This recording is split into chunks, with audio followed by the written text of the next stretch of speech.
Appointed by the mayor and city council to plan for the orderly growth and development of the community, to hold public hearings and to make recommendations to the governing body on planning items.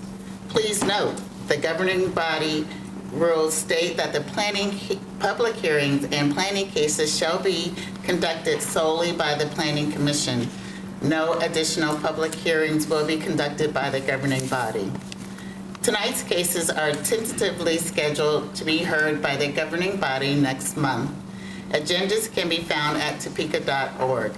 Some of tonight's cases involve public hearings. For those cases, the procedure will be as follows. First, the planning department staff will summarize the case. Next, we will hear from the applicant or their representative. Then we will have public testimony. Comments are limited to 4 minutes. For agenda items that do not involve public hearings, public comment is allowed provided the person has signed up on Topeka Speaks or has notified staff prior to 5 p.m. today. Comments are limited to 4 minutes. Finally, at the end of regular business, the commission will entertain general comment regarding matters relating to commission business provided the person has signed up on Topeka Speaks or has notified staff prior to 5 p.m. today. Comments are limited to 4 minutes. Amanda, please take the roll. Mr. Mock? Here. Ms. Nelson? Here. Mr. Brooks? Here. Mr. Kaut? Here. Mr. Nager? Here. Ms. Pearson? Here. Mr. Lawley? Here. Ms. Hannon? Here. We have enough for a quorum. Thank you. Can everyone take a minute, take a look at the minutes?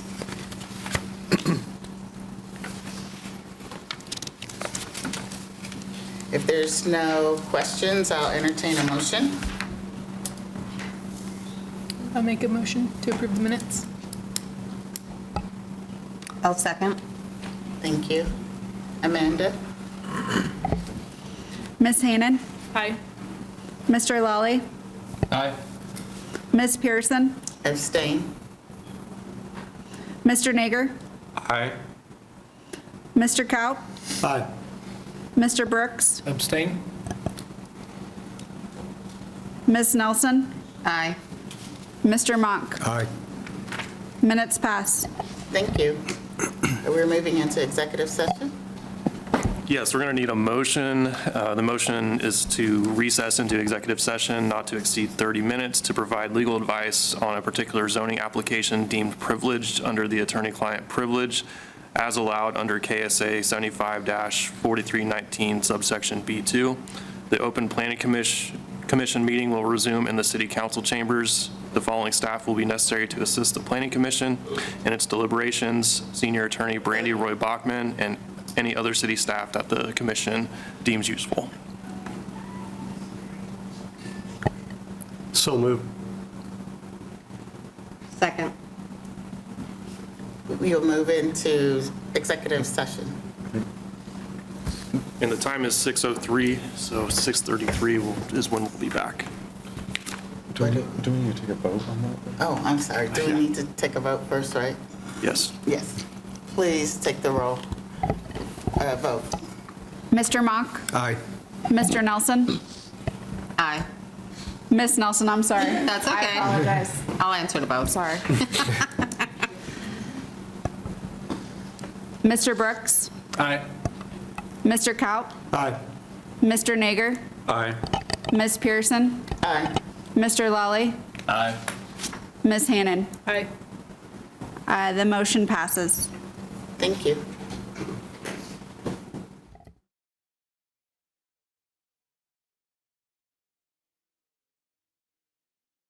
The next agenda item is declaration of conflict of interest or ex parte communications by members of the commission. Does anyone have anything to declare? I declare a conflict of interest.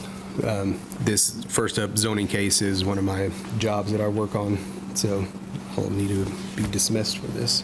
Okay. I had a ex parte communication. I saw a Facebook post relating to one of the cases today. I made a comment on it, inviting people to the meeting to discuss it.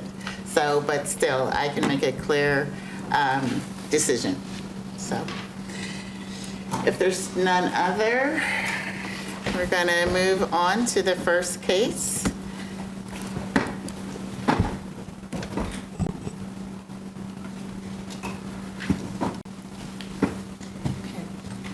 Thank you, Madam Chair. I was just waiting for it to leave. PUD 24/16 Paradise Providence, revision number 2.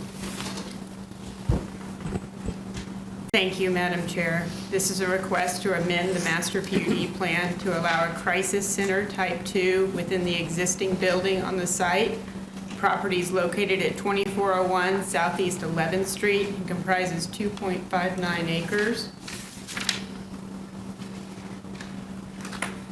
Specifically, the crisis center will include the following uses: temporary boarding and lodging for a maximum of 6 individuals, seasonal emergency overnight 24-hour shelter for up to 20 beds that would be limited between the months of October and April, a permanent residence for up to 2 full-time building caretakers, and then there's also a food and clothing pantry that's already allowed as accessory use to the church. Some background on the site. The property is all part of a master PUD plan that incorporates 2 areas, Area A and Area B. Area A includes 15 duplexes to the east of this site. It is not being affected by this revision to the master PUD plan. Area B includes the religious assembly use. What would be permitted is a daycare center and community center under the current PUD. A daycare center is not currently operating in the building. The site's been used since 2014 by this applicant as a church, clothing, and food bank when the applicant purchased the building and grounds. In 2016, a maximum of 2 residents began residing in the building. The Open Arms Ministry was awarded some funds back in 2022 to assist with their programs. This rezoning application is in response to life safety code violations that are in the process of being rectified.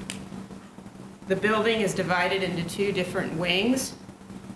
Historically, these wings are constructed in phases between 1946 and 1965, and then subsequently used as an elementary school from 1966 to the mid-1990s.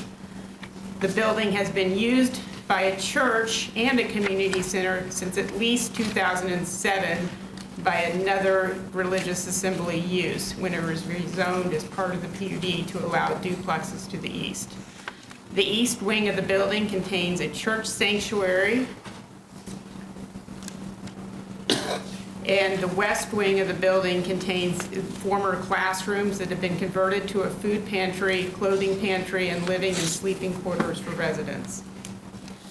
The purpose of the PUD is to allow a crisis center type 2, which is defined in the zoning code as a facility and portion thereof and premises which is used for the purposes of emergency shelter, crisis intervention, including counseling, referral, hotline response, and similar human social service functions, meal preparation, distribution and services, merchandise distribution, and temporary and/or transient shelter, including boarding and lodging. A crisis center type 2 is only allowed by a conditional use in the X2, D1, and D2 zoning districts and is prohibited in all other districts. The applicant conducted a neighborhood meeting on November 21st. No one from the public attended that meeting. I think I mentioned earlier, the applicant is currently working with a licensed architect to prepare what's required for the building permit review and processing. After we sent this out for review, the police department expressed some concerns related to any future or possible interconnection between a daycare and a crisis center included in the same wing of a building. Staff has analyzed this according to the golden factors. This is in conformance to the East Peak Neighborhood Revitalization Plan, which designates the property for institutional land uses, specifically social service organizations. Staff is recommending approval, subject to the conditions in the staff report. report, and I'm open for any questions that you may have. The applicant's here to answer your questions as well. Thank you. Thanks, Anne Marie. Are there any questions by commissioners? Commissioner Kopp? Okay. Thank you, Madam Chair. Annie, I want to make sure I'm straight on the seasonal occupation. It says, I'm looking at page 5 of the staff report, excuse me, it says to the months of October through April, and only for use at times in inclement weather. That's correct. So that means, I got to make sure I get the language straight here. April through October is the maximum period of time, and then within that time period, when the city declares inclement weather. It's not an it's not and inclement weather. October through April, and at times when the city declares inclement weather. So those inclement weather, that's in addition to October through April. Okay, that's really, I'm sorry, that's really not clear from the report. I think that needs to be, it'll show up in the minutes here, but so it could be, it's a given that October through April, you have the 20-bed, and then in the other months, any of the other months, if the city declares inclement weather, and I'm not sure how the city does that, but so it's, the point is, it's in addition to the time period of October through April. Is that right? No, the intent of it was that it would be at the times the city declares inclement weather between the months of October through April. Okay. So not in addition to. So just for clarification, because October through April, I assume was more like the winter months, but can't inclement weather happen during the summer when we have heat, or no? So I can maybe speak to that. So the way that the city operates right now, working with inclement weather, is working through warming centers exclusively. I would definitely agree that there is inclement weather in other environments, but that's something that we lean more on the county for support with. But at this point, the city just helps with warming shelters and severe cold temperatures. So they can only operate a warming shelter, basically. Am I understanding that correctly? That would be the use for the 20 beds, yes, would be when we designate inclement weather and we engage our social service partners for use of warming centers.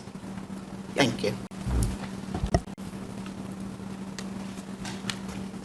All right. I'm just to make sure that everybody's clear on this, because I did read it, Andy, two different ways.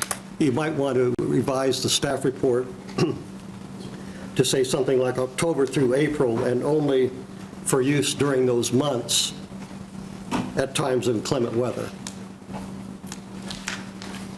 I think the language could be read both ways, so that's all. Thank you. May I clarify something? Yes. Madam Chair? So in the master plan itself, there's a statement that is more specific. Could you give us an indication where that's at? So it is, Where's that? it's on page 1 with all the text, and it's at the bottom middle, it's got the cloud around it. Okay. Thank So you. it is still hard to read, so I'm struggling a little bit here. So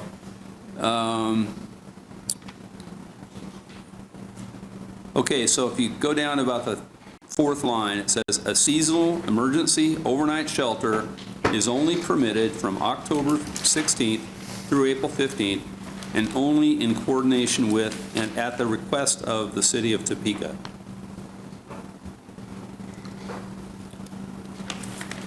I see that now. It is really hard to read, Mike, but I still would suggest if you've got the opportunity to do it, say, to add the phrase during those months. Yeah, okay. Just so there's no confusion. That's a constructive criticism. Okay.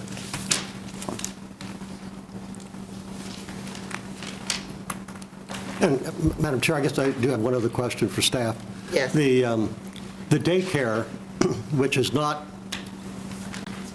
been and is not now in operation, I'll ask the applicant whether they intend to have that in the future, but that does not arise from the M2 zoning, the underlying zoning. It was part of the original PUD.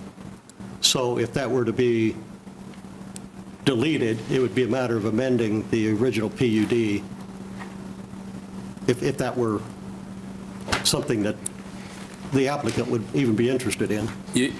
You could include in the conditions of approval that daycare be not permitted.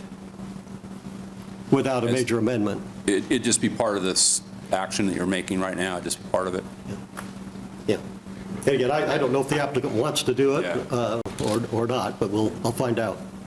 I mean, it already says a daycare center is not permitted in any wing. I'm not, Simultaneous with this crisis center. oh, okay. So if I could just clarify something. Currently, we allow daycare centers if they're accessory to religious assembly. So if someone has a church and they want to operate a daycare center, we have not required them to take a separate zoning action to get that approved, as long as it's accessory to the religious assembly. So you're basically saying they can have one or the other, In any given week. any given one? Yeah. Okay. Gotcha. I have a question about the 6 beds. It says temporary residence. What are we defining temporary as? That's a good question. So the intent is that it be for people that are homeless. They need shelter. This does not place a limit on it specifically. That's more like intent language. I think that, one thing we recognize as this was being put together was that without that limit, someone could live there longer term. And then it would probably take on the characteristics of maybe a group home or like a boarding house. I know it's not a boarding house, but they're sleeping rooms, they share bathroom facilities, they share a kitchen, I believe. So I think as it's recommended right now, as this is written, there's no real restriction in terms of time that's meaningful anyway. And maybe the applicant can speak to that. As you say, Rihanna, in the unhoused world, is there a definition of temporary? I think it's a term that is determined community by community and probably made up of what existing resources you have and the number that you have of your unsheltered population. So unfortunately, I don't think so. Commissioner Nager? Really briefly, but the 4 restrictions that are recommended in the staff report, if we do give approval, I was just wondering what the government interest is in each of those. Like, for instance, number 3, the daycare not being permitted in the same wing of a crisis center. I assume that's public safety, because if someone in the crisis center is escalated, that may cause a safety issue for people in the child care. But even if it's just like public safety, can you go through those 4 and tell us what the city's interest is? So I'd say the compelling interest on the daycare is based on what we heard from the police department. Mm-hmm. And I believe their email doesn't even say it should be in the same building. Yeah. They're not as close to that particular building as we are probably, because they might not have gone and looked at it. But so that was the compelling interest there, public safety. As far as the 6 beds, there's really not much of a restriction on that. They just have to comply with building and fire codes in terms of zoning. As far as the 20 beds, as I might have mentioned earlier, that that's probably not very specifically articulated in the staff report. I believe the concern, and I'm just going to share my own thoughts on that. If you have a 20-bed overnight shelter or 20-bed homeless shelter, it takes on a different character. You have more people coming and going. You have people that are attracted to that area, and maybe they mill around outside, and it's more visible. And so restricting it to just a short time out of the year, like seasonally, and only at the request of the city, would keep it from taking on that character. Keep in mind that the underlying zoning here is M2. The surrounding neighborhood is R1. And one concern might be that if it's allowed, if something like that is allowed for this religious assembly use, it could be allowed for other religious assembly uses throughout the city with similar characteristics. And so a concern that staff has is that by allowing it unrestricted, that it could set a precedent and occur in other neighborhoods as well. How many areas are zoned in that side of town, in that area of town? How many facilities are allowed to have homeless? None. There are no homeless shelters in that part. So this is the only one serving that need? In that neighborhood, that's correct. Thank you. The only similar homeless shelter that I'm aware of is in North Topeka, Topeka Rescue Mission. Correct.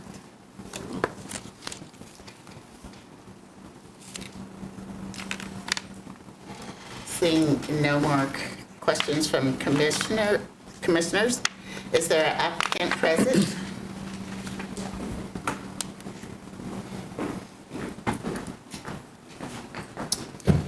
Good evening. Joshua Blinsky with SPB Engineering. I'm representing, sorry, can you hear me well enough? No. Kenneth?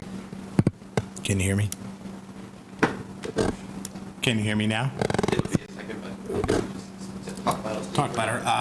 I work for SBB Engineering, Joshua Blinsky. I'm representing the client as their civil engineer. I also have Tina Carter with Open Outreach Ministries to answer any of the current use of the project. But I do have... I'm sorry, sir. I cannot hear you. I'm sorry. I have Tina Carter here with the Ministries Group.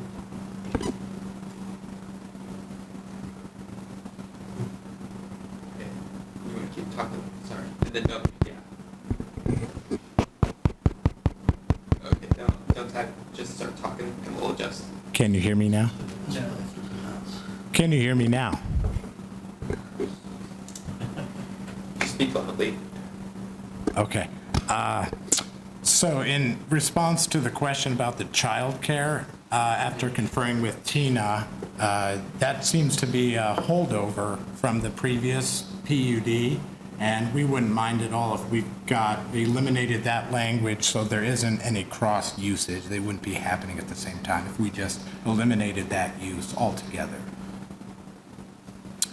I think that was the main thing that I heard throughout that discussion. Were there any other questions for me? Are there any questions for the applicant? Thank you, Madam Chair. And sir, again, I apologize. I just could not hear what you were saying. So let me ask the question. Okay? Are you proposing to start up the operation of daycare? No. So that daycare language was included in the PUD as a holdover from the previous PUD. Right. So it's been an allowed use for a number of years, but you've not done it. It's been allowed use, but I don't Does believe the applicant have any concerns about taking that out of the picture? No. I've just conferred with the client, and she said they have no problem. So another condition that would say that no daycare center can be operated at that location absent another amendment to the PUD would be acceptable to the... That would be perfectly fine. Great, thank you. Thanks. Do you have any other comment? Excuse me? Do you have any other comment? I don't believe so. Here has, only if there are any additional questions. It's your opportunity. Okay. I just want to thank y'all for hearing our plea for this PUD. We do a lot of work at Open Arms, including we still do the COVID testing site, and actually with the 20 beds, we as part of the grant that we received from the city, we bought 20 cots just in case they needed to use us. But for the last 2 years, we have never received a call from the city. So we have the cots available, but nobody's ever called us. So having somebody come in using the 20 beds, it might happen, but it hasn't yet. Is there any questions for this applicant?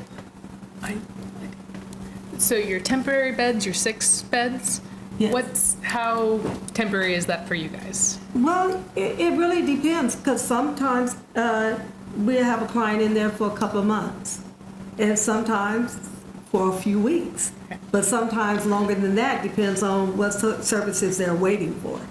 So, But you we haven't don't had have anybody for years or something? I wouldn't say for years, but we have people that transition out and transition in. Okay.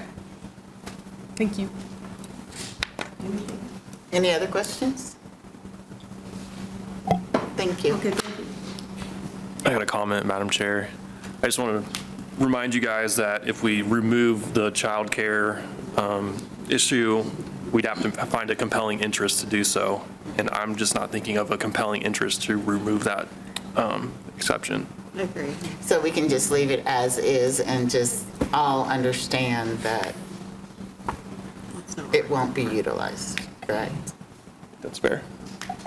Because if we take it out now, we have to prove it, right? Are you proposing that the daycare not be allowed at all? Is that No. your intent? Okay. Nope, that's not my intent. Let's see, where am I at on this? Is there any public testimony regarding this case?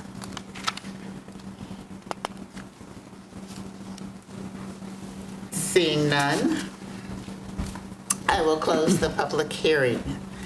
Now's the time for any discussion by the commissioners. Madam Chair, I did not pick up on the answer you gave to Mike's question just a moment ago. I am going to propose a condition, replace the condition number 3 in the staff report that would say that the applicant shall not operate a daycare center with the understanding that they can come back and do an amendment to the PUD to put that back in at some time in the future. And a future planning commission could address. My concern is just the mixing of the population, or potentially mixing the population of the daycare children and the homeless population. And that's a kind of a hot topic issue in Topeka.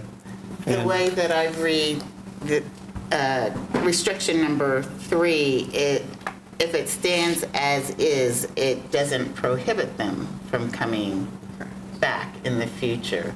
So if it stands as is, but if we change it now, we have to have a compelling reason, and I don't believe we have one at this point in time. Okay. Yes, Commissioner Brooks. So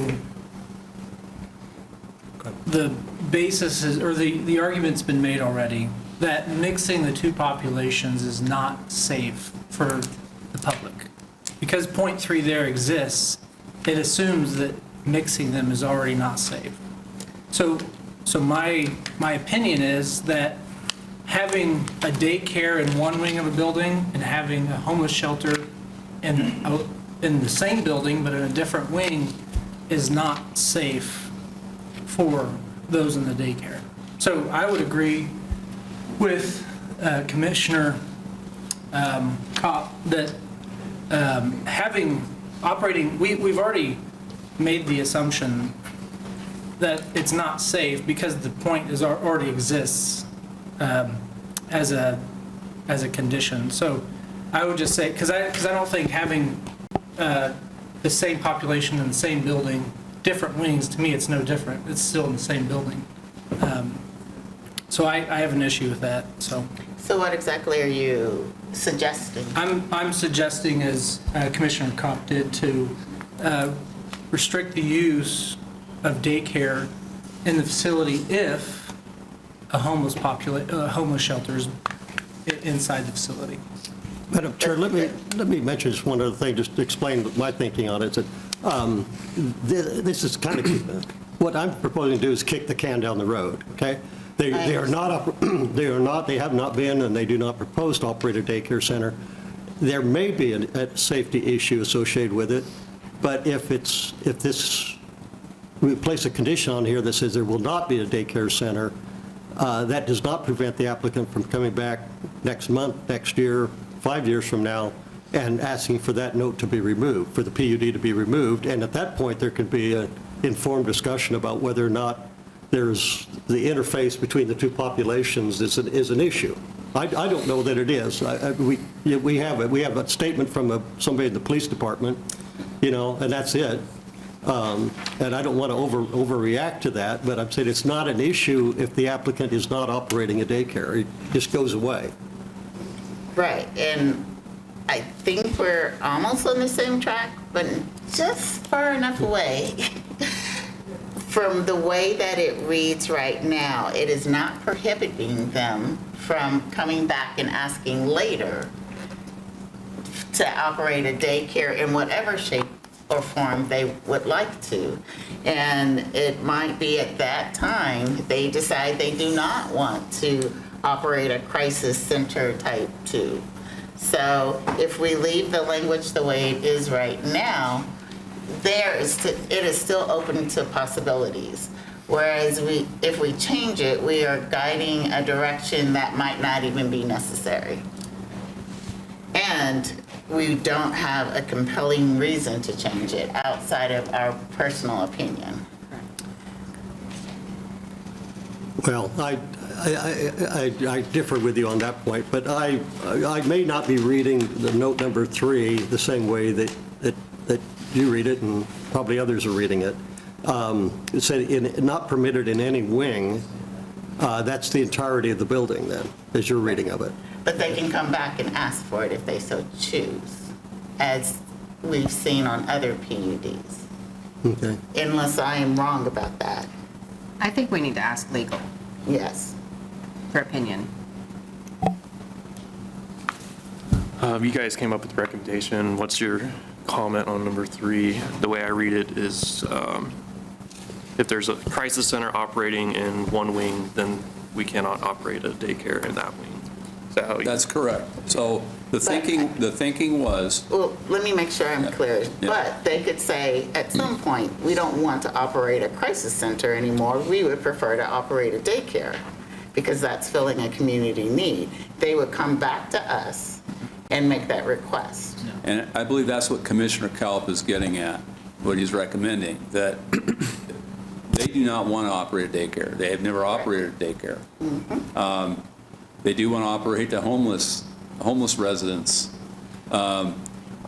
If you just have a statement or make sure that the master plan has the text in it that does not permit a daycare, then if they want to change the use later on, they can come back and request an amendment.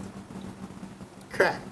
Yeah, That's what I'm understanding. But the current language, it's that if there is a crisis center in Wing A, then there can't be a child care center in Wing A. There could be a child care center in Wing B. That is correct. Okay. That's why I don't oppose the language. But I'm not sure that Commissioner Kalp and Commissioner Brooks agree with us, and I'm just trying to make sure we're all on the same page. And we don't have to be. Yeah.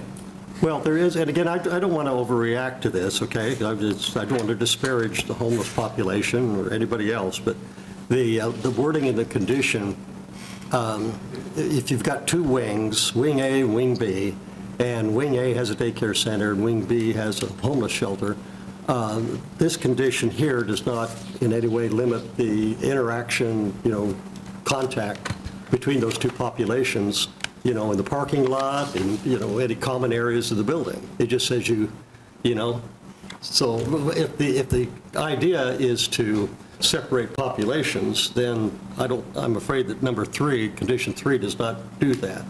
But again, I don't, my thought about just leaving this for somebody else to work on years from now and they could have informed discussion about whether there really is a public safety issue associated with this. The applicant has consented to it, not being strong-armed. So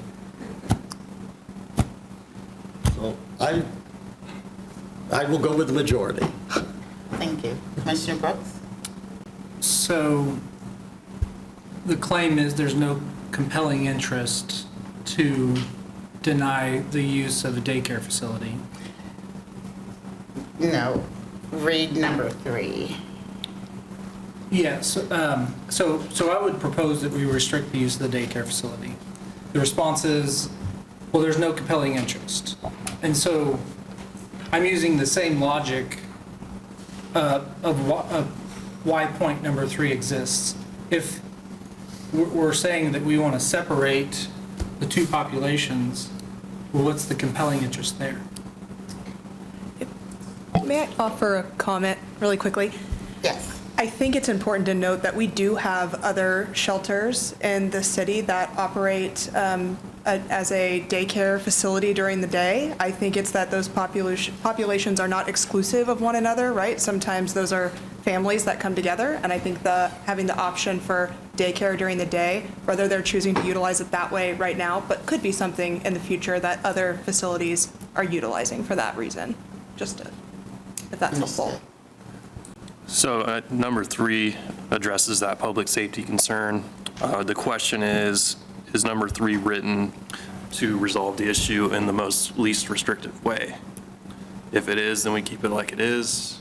If it's not, then we can change it. That's what I think I'm finding the most compelling is it's not only about finding a government interest that we need to act upon, but we need to be going about achieving that interest in the least restrictive way. Can we clarify the wings? What do you mean clarify the wing? When we say a separate wing, what do we mean in this specific situation? What are there 4 wings? Are there 2 wings? I think the wings are actually labeled, aren't they? Are they? I thought they were.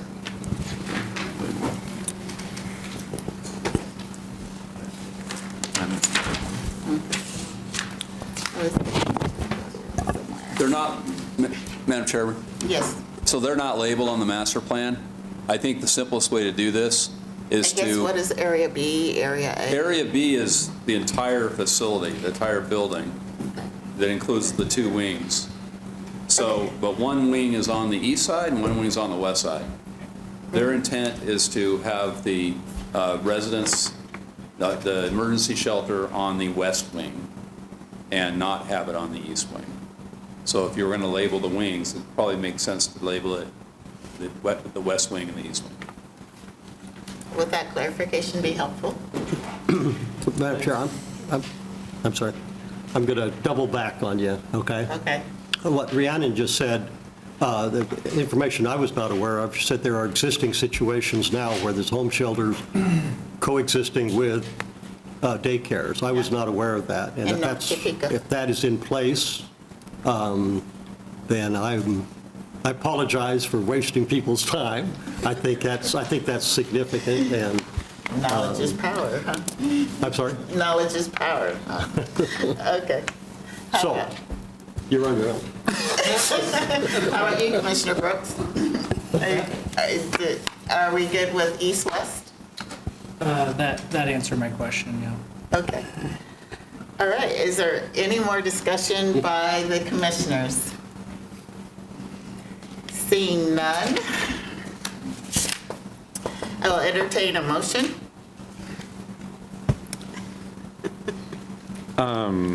One question for staff. Should I include it's related to the motion. Should I include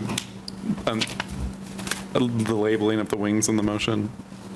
Or is that just something you guys will take care of? I think that you should include it as a revision to condition number 3. All right. Then I move for approval as presented in the staff report with the one revision in note number 3, clarifying that the crisis center and daycare center cannot both be in the east wing or the west wing. It was the, That's fine. Or something to that effect. yeah, okay. I'll second that. I knew what you meant. We will clarify in the notes, Amanda. Okay. Is there any discussion of the motion? Amanda, please take the vote. Ms. Hannon? Aye. Mr. Lawley? Aye. Ms. Pearson? Aye. Mr. Nager? Aye. Mr. Kaut? Aye. Mr. Brooks? Aye. Ms. Nelson? Aye. Mr. Monk, who is abstained. Motion passes. Thank you. Moving on to the next case. Case Z24/02, Marian Development Group. Any, oh. There we go.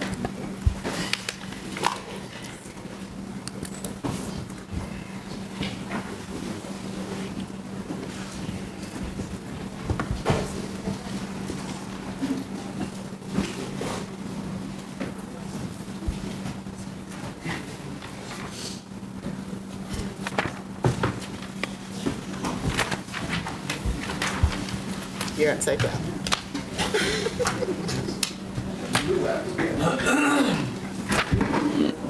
Thank you for the lovely discussion.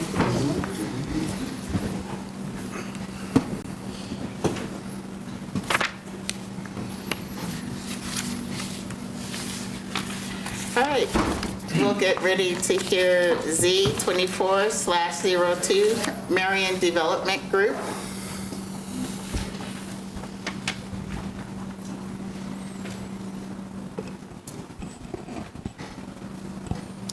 Thank you, Madam Chair.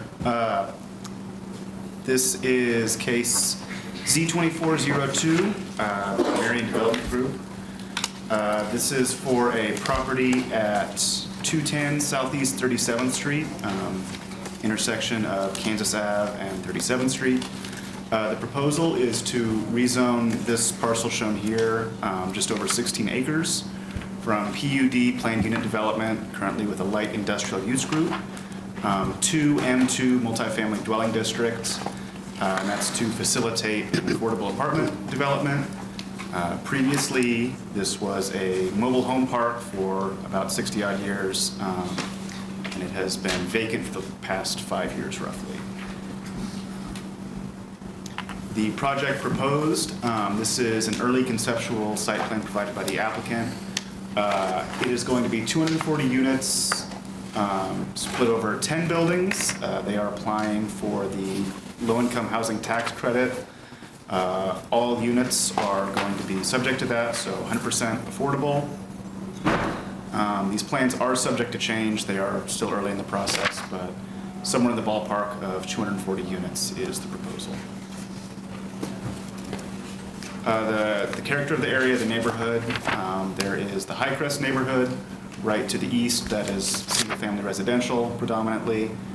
There is some light industrial to the south, some warehouses, contractor shops, and then to the west, that is the former White Lakes Mall.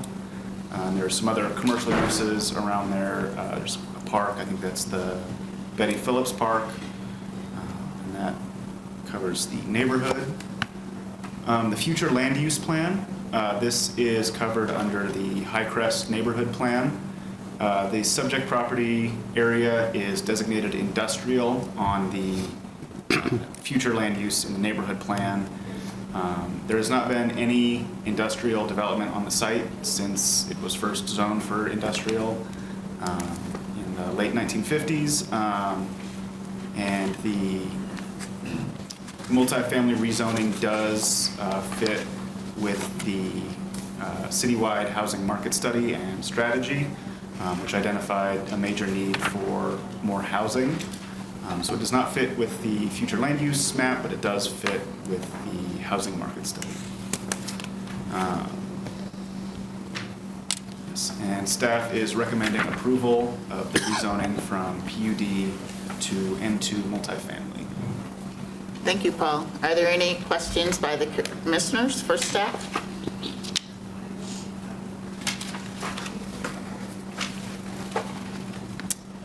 Seeing none, is the applicant here?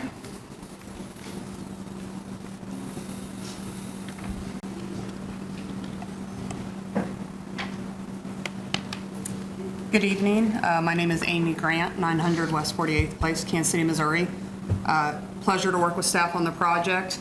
Happy to answer any questions you may have. Don't have much to add at this point. We're just trying to secure the zoning that we can then take the next step to work with design team to actually implement the project. How did you identify that neighborhood? So this Marian Development Group is based out of Louisville, Kentucky, and they've been doing this for about 22 years. And when they look at expanding to the Kansas area in general, they do market study research to look at housing needs, land that's available, and then they do actually come out and drive the site to see if the area fits with a lot of their long-term goals. And they really fell in love with this site. And so they have done market research, though, to know that the housing is needed here and would support the number of units they think they can accomplish. I understand, and thank you for that, but there are so many areas around Topeka. I'm just curious how they picked that neighborhood. I apologize that I don't know too much more than that, other than obviously we always work with local brokers. They're the ones that would start to identify sites for us. So I don't know if they looked at 1, 4, 10 sites. I just know this is the one they were excited about and landed on. I apologize for not knowing more about that. Thank you. Are there any? Yes. Thank you, Madam Chair. Would you anticipate the site plan, when it's submitted to site plan review to staff, that you will have some connection to the landed trail and to the Betty Phillips Park? I do know that we're going to connect to the trail to the east, yes. I'm sorry? We do plan on connecting to the trail that's immediately to our east. And those those connections will be indicated in the site plan? Correct. Is that right? Yes. Thank you. I believe Paul said that they would be 100% low income. How firm are they in that intention? They will actually be applying for the low-income housing tax credits through the program, so we have to follow those rules and regulations. There's no stepping outside of that once you apply for and get granted that funding.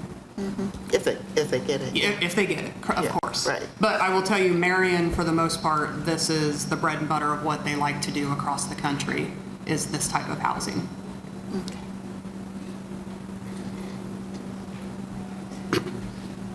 Is there any other questions for the applicant? Seeing none. Thank you.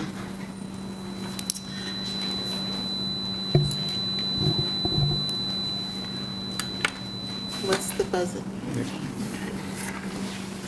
All right, is open for public testimony? Is there anyone in the audience who would like to speak to this matter?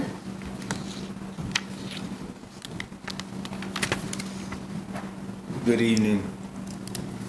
The name is Jonathan Sublett, and I am a resident of the Highcrest community. I'm also the founder and executive director for SENT, Inc., a non-religious community development nonprofit in the Highcrest community. I am also the founder and lead pastor for Fellowship Highcrest, a church in the Highcrest community. I want to thank y'all guys for the work that you do. Initially, when we were alerted about this, the original meeting was scheduled for the week of Thanksgiving, which we take that week off. And so we had about 2 days notice because of that. And then it was rescheduled for, I thought the meeting happened and that I missed it because I was scheduled to be out of town. When I got back on that Monday, we had a letter in the mail about a meeting on a Wednesday night. I was the only community resident able to appear. and I was there and able to meet Marian Development, or Amy and her team representing Marian Development. And I've had a subsequent meeting with them. And so my words, I want to be clear, because I believe that clear is kind and unclear is unkind. I'm not against outside development. I'm not against rezoning. I just believe that when an out-of-state developer comes in, there should be some local tie, because these programs, the Light Tech credits that are being used, they affect the community who's been there developing ability to use those same tools. I also know that if these houses are going to be, or these units are going to be 100% affordable, that they're going to use the services that my organization leads in the community, which is now the #1 Family Resource Center. Our pantry currently serves 600 families a month from 18 to 20 zip codes every week. Our mental health sees people from 19 different Kansas cities and towns, with people traveling as far as 80 miles one direction. And I know that will be used on those applications to bolster the application to get the tax credits. But that could impact the plans that the community already has in place. And so I'm not against that. And we began to develop a relationship, and I want to continue developing that. But I believe we should have something in place like a community benefits plan that we require developers to come in from out of state to have with the local organizations and local community, to say what will be done to benefit us from this development happening. If there's going to be a $50 million development, I would say that there should be some beginning conversations with that community. We built the first brand new house in the High Crest community in over 60 years back in 2019. We built Topeka's first net zero house. We've done 25 different housing developments within that community. And there's plans that I hope to be in front of you soon with more development. And so this is not anything against Marian. They've been more than nice on everything. I would just like to see earlier conversations come about, because we've been a part of the NIA and reforming that. And everything we've done, we've partnered with the neighborhood to get their voice into what we do, because that's why we're there. And so I just think on things like this, there needs to be a concerted effort earlier to get community input on even naming of developments, on benefits in ways that those developments are going to go back in. I know Marian has done things in other states to pour back into communities in Kentucky, but I don't know, I don't have any evidence of that happening here in Topeka. And so I just think there needs to be consideration. And that doesn't mean that I think that the rezoning shouldn't happen. I believe they have every legal right to it, and that should go forward. But as we develop and plan around those things, if I can have a minute more. Commissioners? I'm fine. Yep. Thank you. I just think as we develop and plan these things, that we need longer amounts of time to build a relationship, because that is one of the things that Cent and Fellowship Highcrest has done well in the Highcrest community, to help it move from being intensive care to half of it being healthy and the other half being at risk in these 6 years that we've functioned. We've seen our crime move from over 500 reported crimes a month before we started to having 34 reported crimes in the month of October. And we're starting to get national recognition for the things we're doing, including being nominated for the Ivory Prize Award, which is the top award for affordable housing innovation within the country. And so I just would like more time as we go through this process for partnership and trust to be developed between the neighborhood and the incoming developer, because we do need the diversity and the number of affordable units being developed to close the shortage, and no one organization can do that. Are there any questions for Mr. Sublett, Pastor Sublett? I do have one. So you mentioned a benefits plan in earlier discussions. What would you identify as that entry point? When would that entry point happen? I believe when interest is first shown in the piece of land. So in other instances where developers from outside the area have wanted to come into the Highcrest neighborhood, I've received a call and we've set up meeting times to speak before it even gets started. But there's contracts on the land now. And so I just think that's the beginning of it. And when you're gonna have an investment of that size, I believe getting to know the influencers in the area and those who have a relationship that leads several different areas would be really important. And then the community benefits plan, I think it should ratio the investment made into the community. And so if there's gonna be a $50 million tax credit plan, and then we should see some kind of measurable return on that back to the community itself, especially if the wraparound services are going to be used to bolster the application that is used to gain those tax credits, then there should be some funding that goes toward the support ongoing of those same wraparound services, because we have to find those funds from somewhere. All right, thank you. Are there any other questions? Thank you. Thank you. All right. Is there anyone else from the public? Seeing none. Discussion by commissioners?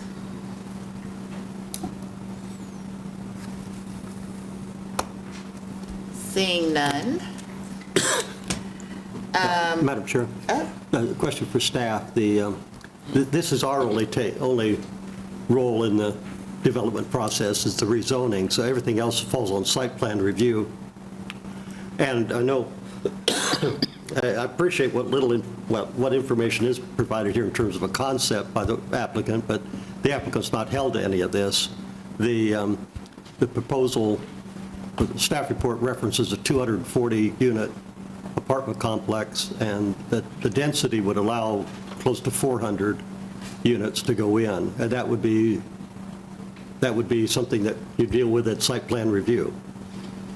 And as long as that falls within the density standard, then it's acceptable, correct? You're correct. So the zoning is unconditional.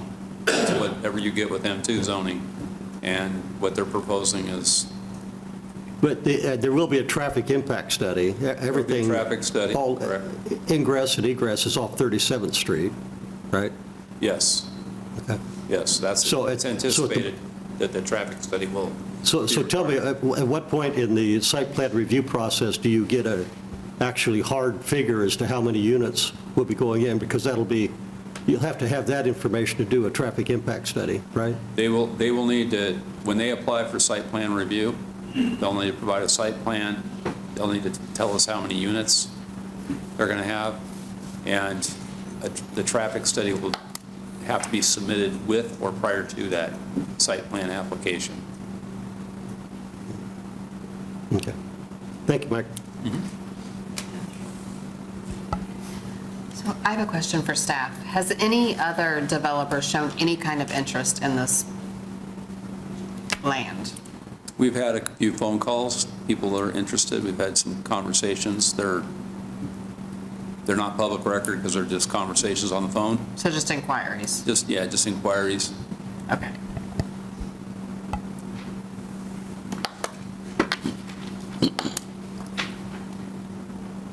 All right. We're going to finish the vote, but I do have a comment afterwards. So is there any more discussion by the commissioners?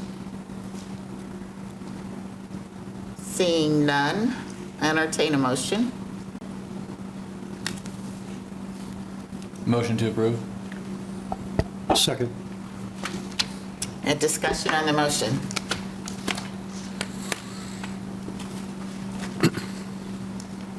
Seeing none.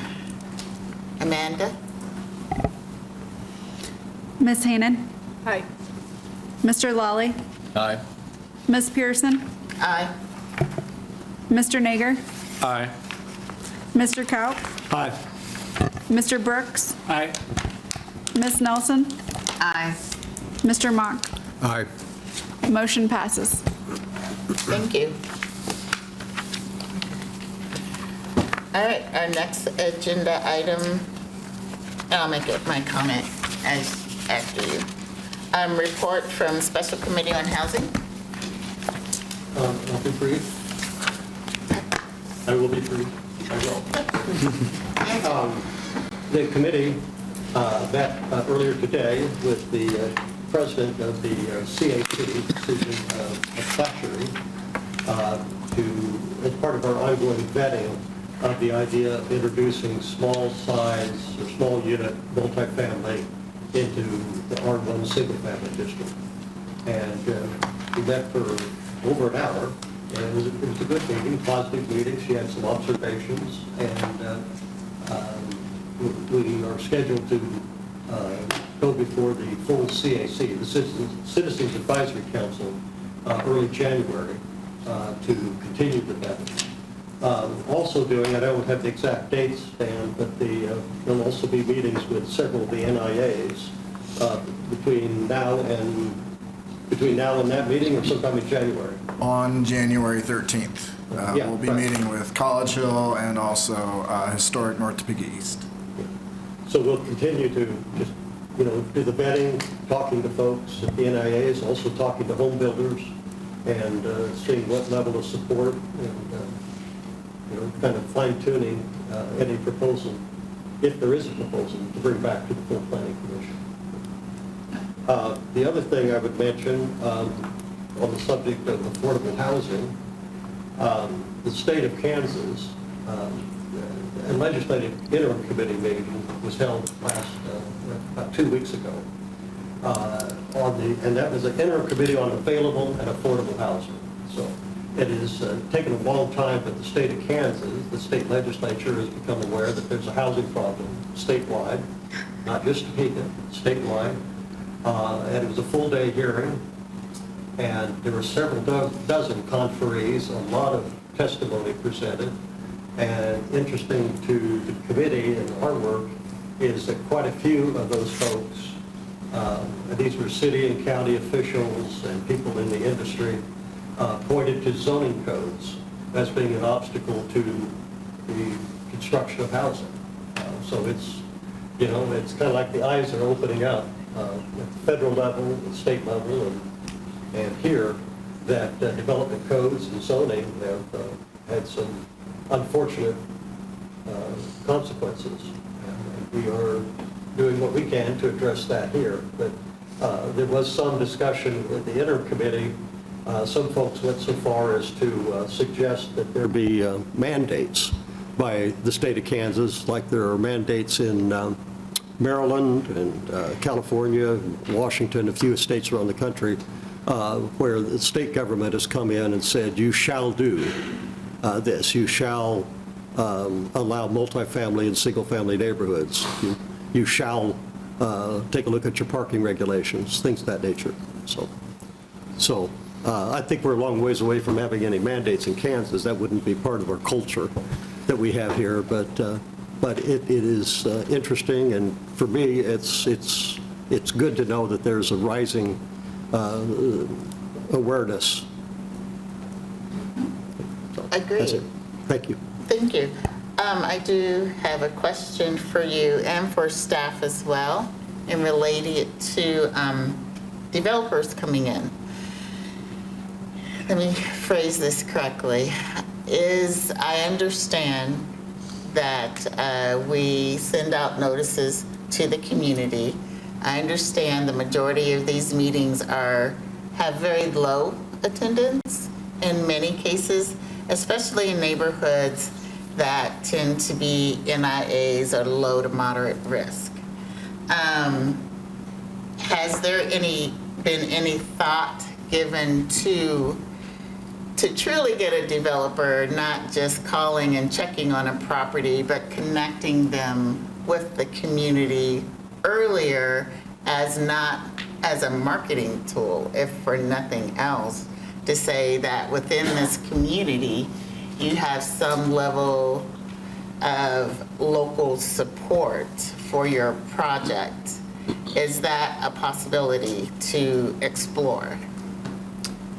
So I can speak to that. I think that a part of what Marian did when reaching out was looking at our housing study and our needs analysis. So I do think that they probably did a fair amount of assessment on the community, but it was focused on our housing demand and the gap that we have in affordable housing. I do think that there's room to, make connections with local partners that we have. I think we have to be careful about requiring anything like that. We don't want to put any additional restrictions on out-of-state or non-local developers that we wouldn't put on locals. But I think I think that the connection's beneficial to both parties, so. But just like we court any other big business to build industry in here, in the city, I mean, they didn't just kind of hope M&M would stay, right? Mars, I mean, I'm like M&M, whatever. We just shouldn't hope it. We actively courted them, right? So if there are developers out there, and I know there are, specifically low to moderate income, looking for tax credits, whether it be historic tax credits or for a low to moderate income, can we create a structure, maybe looking at the housing committee talking about a way that can happen? Is there any opposition to that? No opposition. I think that the partnership is good. I know there's certainly things that maybe are not as obvious, but, connection to nearby transportation, having walkability. There are things that they think about when they're looking at the community and looking at a site. So I think if it's drawing some of those community partners in to make that a little more clear, I think. Yeah, well, that's why I was curious why they picked High Crest, because High Crest is a high needs area, but they are also serving their community, where you might go to another NIA community who is not doing those services. So is that part of the reason why they picked that neighborhood? And if so, the local organization should see some benefit from it as well, and not take all that out of the community. I guess that's the point I'm making. And what I'm hoping that we can resolve for our people who live here. I bless Kentucky for coming here. I don't have a problem with that, because we do need to diversify our developers, but I also don't want to alienate our local community that is going to be the one supporting that project. Sure. Understand. Yeah, we are open for housing from anyone who wants to develop, and we'll try to build all the partnerships we can along the way. Makes sense. So, Jim, maybe if your committee could look at that as well, that would be awesome. All right. Where are we at? Was there any public comment? Okay. Communications to the commission? Commissioners, there were no cases submitted for the January meeting. So we will either bring you back and talk about some other stuff or give you a break. Just sort of depends on what we can get done and get to you in January, but there will be no public hearing cases for January. That's all I have. Oh, and right, we should get you together probably to elect officers. So maybe we will get you back in January. You were making promises you couldn't keep. All right. One more update I might share. So Dan, Mike, and myself will be working closely with Dan Garrett, our Director of Communications, here in some of the slow times, if we get those, which hasn't happened because of the weather, around Christmas. We're working on putting together an article that we can share with different media and news outlets talking about like a 2024 housing year-end review. Certainly highlighting some of the work that the committee's been focused on and the Planning Commission text amendments. Just trying to kind of run with our own narrative for a change, and so might be reaching out to a few of you for some comments and words that you'd like to share about the process. All right. That's all I got. All right. This is our last meeting of the year. Thank you guys for all your service and support. And if there's nothing else, this meeting is adjourned.